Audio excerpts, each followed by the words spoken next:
Jupiter in Capricorn. Let's discuss it. And this is debilitation for Jupiter, so this is going to be a juicy, heavy-duty discussion.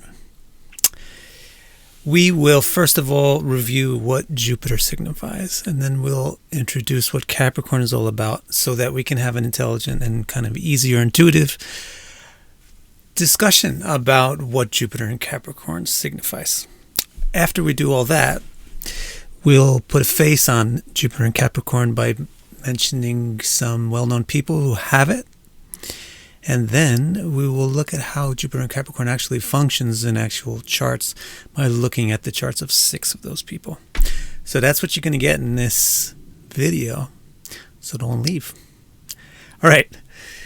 Now, here's what Jupiter is about. Jupiter is basically the planet of positivity. That's the root of everything that Jupiter signifies. Positivity basically is the plus sign, positive, and plus means increase, and that is very fundamental to what Jupiter is all about, the increase of things. So Jupiter is a planet for growth, and growth also means success or profit or surplus. As a result of Jupiter being plusy and growy, then it's a planet which has creative power, productive power. Hence, it is a planet for people who produce things like parents, who produce babies. So Jupiter is the planet which is all about having children, and the people who have children, the parents. We don't limit the significance just to literally having physical children from your actual body. So we take all kinds of parental figures and we include them under the things that Jupiter signifies. So for example, teachers, coaches, guides, priests, gurus. Also, because Jupiter is surplusy, it has an attitude of giving, so it's a generous or charitable planet. And then also another thing about positivity is it's not just about increase. Positivity also means the sense of optimism. And Jupiter really signifies our optimism, and this is why Jupiter is all about trust and faith, because that's what optimism is. It means you'll accept something even though you don't really have proof. Now, as a result of it being about faith and trust, then you get it to be about things which are religious. So it's the planet for morals. And Jupiter is a moral, ethical planet, and it has honesty to it. And also it's literally about the religions or the sets of the values and the virtues which we get from the father figures, the mother figures. That is what you need to know about Jupiter if you want to be able to use Jupiter effectively in astrology. Now, we need to do the same sort of analysis for Capricorn. So Capricorn, the fundamental thing that Capricorn is all about is tenacity. The key thing of tenacity means completing your tasks, sticking with your task until it's finished. So that's very important to understand as one of the fundamental characteristics of Capricorn, this tenacity to complete tasks and an interest in completing tasks and being task-oriented. So in order to complete tasks, Capricorn has a certain way of ensuring the success of that. And because it belongs to Saturn, its approach to ensuring the success of its tasks is to eliminate or get rid of or reduce problems or flaws. So Capricorn is an excellent sign for identifying and getting rid of flaws. Hence, you can describe it as a very analytical sign, or a critical or pessimistic sign. It's giving the ability to analyze a situation, critique it, find the problem with it, so it's pessimistic, with the objective of getting rid of it. And ironically, that is the next keyword for Capricorn is objectivity. Another way you could phrase objectivity is coldness or practicality or realism. So Capricorn, it evaluates a situation finds something negative and then gets rid of it. It doesn't deal with emotional attachment to the thing. It doesn't consider feelings or anything. It just evaluates if something is pragmatic or not, if it will help you complete your task. So Capricorn's nature is not warm and fuzzy or huggy or clingy. Capricorn's nature is cold, objective, scientific, detached. And another important keyword to put up for Capricorn is reductive. Capricorn is reductive. It tries to achieve its goals by reducing the amount of potential problems. So Capricorn favors minimalism and reduction of things. One more important thing about tenacity, and this is also very important to understand about Capricorn, is that it's unyielding. This is really why it's symbolized by the type of creature that it's symbolized by. A creature with big gigantic horns on its head, hard-headed. And so it won't feel pain even. It's unyielding and unstoppable. It's not sensitive and fluffy. It doesn't feel pain. It keeps going. So you can also describe Capricorn as relentless, which also brings up another facet of Capricorn, which is a bit brutal. When you put all of these things together, it will brute force its way through problems and not really rely a lot on finesse. Now, we know what Jupiter is about, and we know what Capricorn is about, and we can talk now easily. We can get on the same page about what Jupiter in Capricorn signifies and why it signifies that. So the first thing to put your eyes on is the fact that you have a huge clash between Capricorn and Jupiter on the basis that Jupiter is very optimistic, but Capricorn is very pessimistic. So this clash of optimism and pessimism is going to affect the intellect, or the way that you think about things and plan about things, and it's going to affect your emotions, your mind. Let's talk about those both separately. First, the intellect.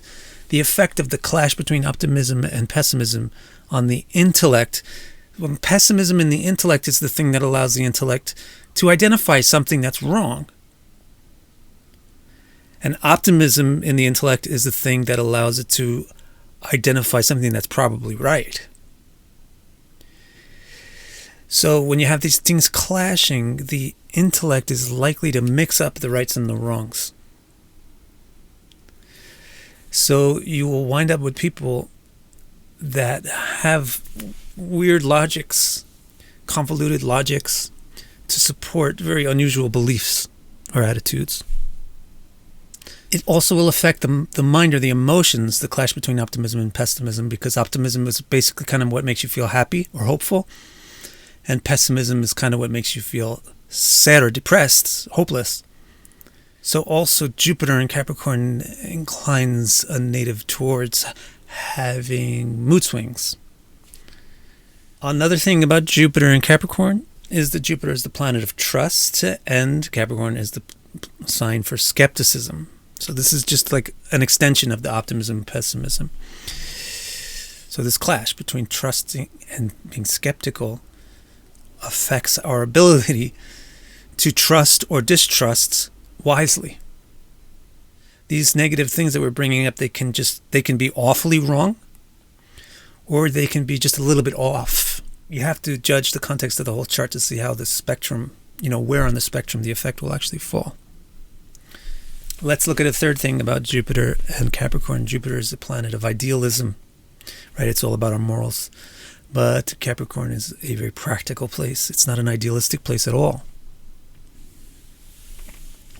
And this clash between idealism and practicality indicates a native who has very practical morals or very practical ideals.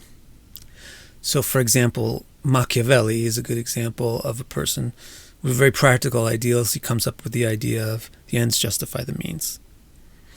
So that kind of thinking of the ends justifies the means, or this is good because this gets me what I want, or this gets me what I need, or this is may not be good, but we have to do it anyway to get this good goal.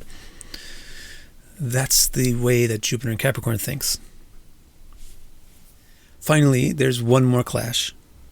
So you see with all these clashes, it's not too much of a wonder why Capricorn is the debilitation sign for Jupiter, why it puts Jupiter into its least noble mood, because it's clashing with Jupiter so much. So the final clash here is that Jupiter is a planet which wants to increase things. Capricorn is a sign which lets you reduce things.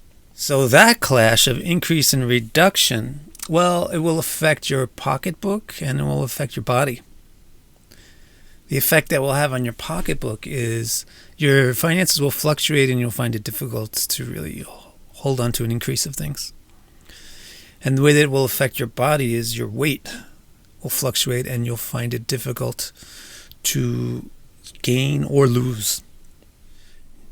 Now, we want to put a face on Jupiter and Capricorn by talking about people who have it. Maybe we should put your face on it. I don't know. If you have Jupiter in Capricorn or whatever planets you have in whatever signs, if you want to know my take on those, you can, of course, review all the YouTube videos that I've done on it. But if you want to get that in a package with all your planets and all your houses also, and all your lords and all the houses and all the nakshatras and all the yogas and all the aspects, you can go to my website, victorcara.com, and go to the reading section of the website and order the reading called The Guided Tour to Your Birth Chart. That will give you all these interpretations that are present for your individual chart. So now let's try to put a bunch of human faces on Jupiter and Capricorn. We have 4 people that I will put into the category of politicians: Hitler, Margaret Thatcher, Pope Francis, and Malcom X. Of course, Hitler is kind of like the poster child for Jupiter and Capricorn. But you also have other interesting people like Malcom X, who certainly is going with this idealism and practicality thing, is really very strong for him. Another group of people are 2 people I would call philosophers. One is David Hume and the other is Edgar Cayce. David Hume is a materialist philosopher and quite iconoclastic towards his prevailing culture. So it's very Jupiter and Capricorn-y. Edgar Cayce is a psychic.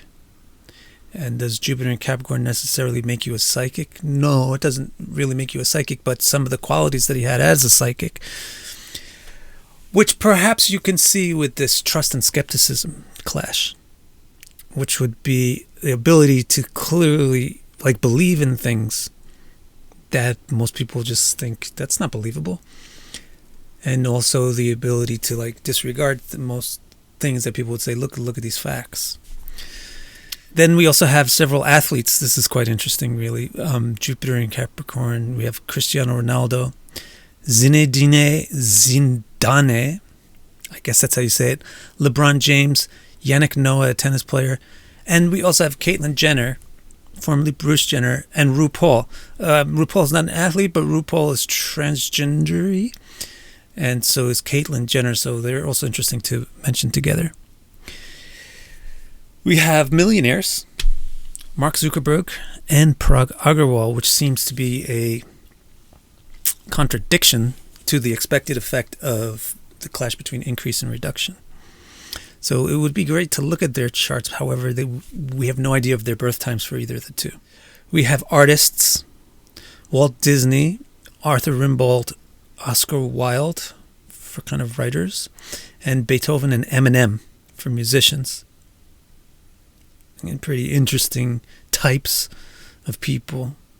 Does Jupiter and Capricorn make you an artist? No, but when you are an artist for some other reasons, this is the flavor that Jupiter and Capricorn adds to it.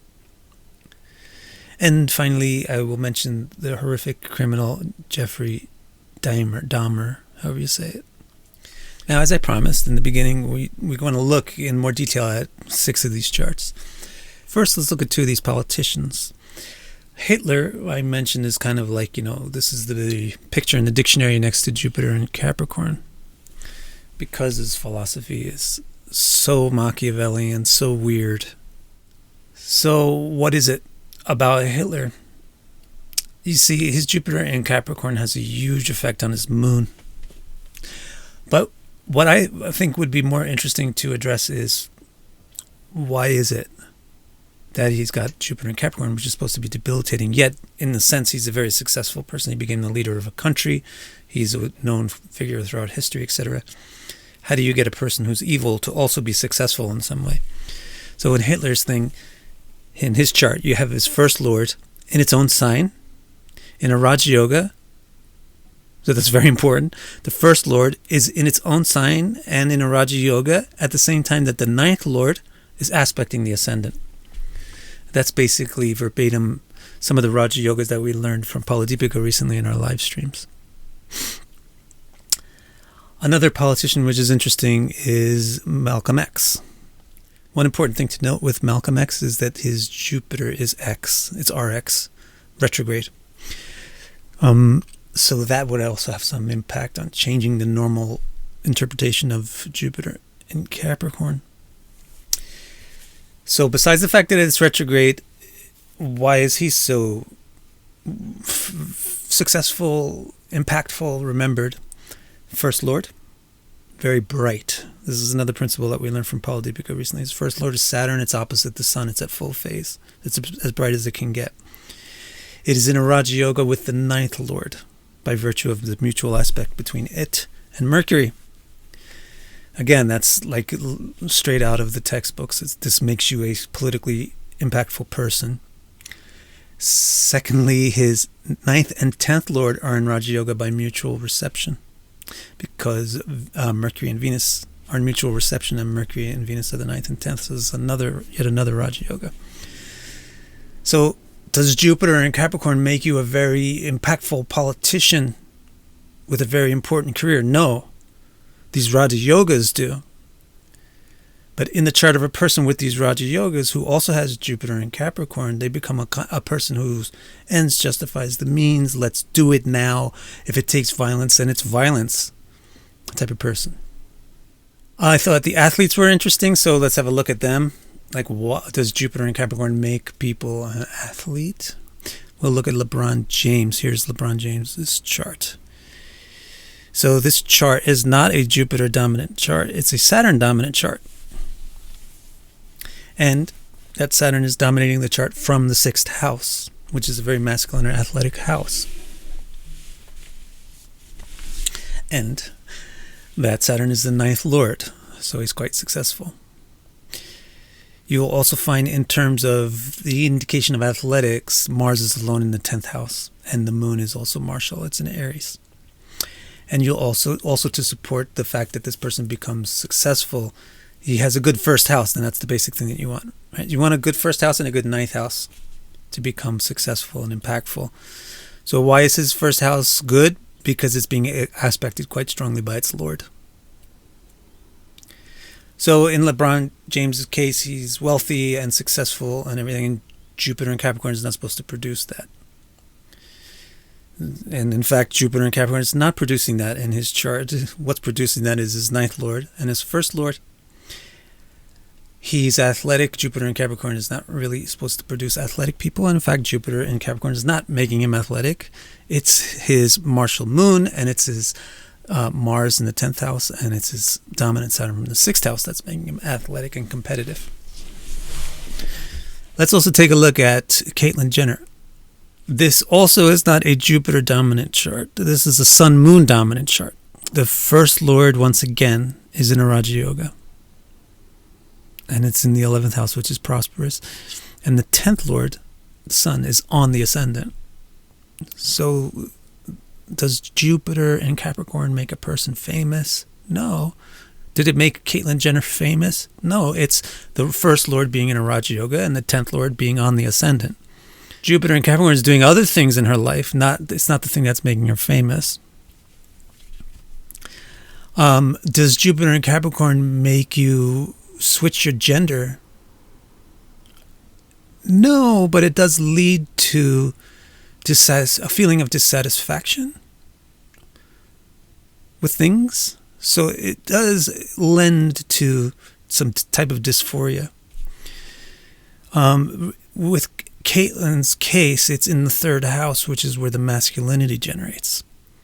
So you're going to get this kind of bipolarity or this unusualness with the masculinity, which is very vivid in her life story, which is switching from this athlete, Olympic athlete, to a person getting to a man becoming a woman. So you get a big switch there. Also, his 8th lord, which is the sexual nature, is with Ketu in the 12th house. So that'll make that sexual aspect of gender also be unusual and able to flip. I also wanted to have a look at Edgar Cayce's chart. Edgar Cayce, his birth time is not very well known, but somebody has rectified it to be this for fairly obvious reasons. If you just ignore the houses, still this chart is quite obvious. Look at how many planets he has in Pisces, the 12th sign. He has 4 planets plus Rahu in Pisces. So does Jupiter in Capricorn make you a mystic and a psychic? No, but having 4 planets in Rahu in Pisces would. So in this chart, 4 planets in Pisces with Rahu is a mystic. And what kind of person is this mystic? Well, Jupiter in Capricorn is contributing to that. The other thing that he has is the only... I mean, this is a rectified chart. We don't know if this is the accurate time, but look at that moon. So it's all by itself and so prominent. And you know what the moon is? The moon is sleep, and the moon is mind and subconscious and feelings. Even if this is not the actual birth time, you still have a Kamadruma moon, which is extremely separated from all the rest of the planets. So it's not aspecting any of the planets. It's only getting aspected by Saturn, and then very strongly by Saturn. So you have a person that gets disconnect between mind and body. As for his Jupiter in Capricorn, it is with Mars in Capricorn. So just like a retrogression has to play into your thinking about how you interpret a debilitated planet. Also, if that debilitated planet is conjoined to the exalted planet, that also should factor into your consideration. So his Jupiter is...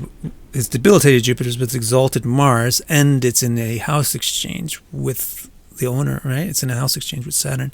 So there's 2 reasons why the debilitation of Jupiter doesn't exactly produce a person that's debilitated. It just gives him this he's on the spectrum of this is weird, this is unusual. Finally, let's look at the criminal, Jeffrey Dahmer.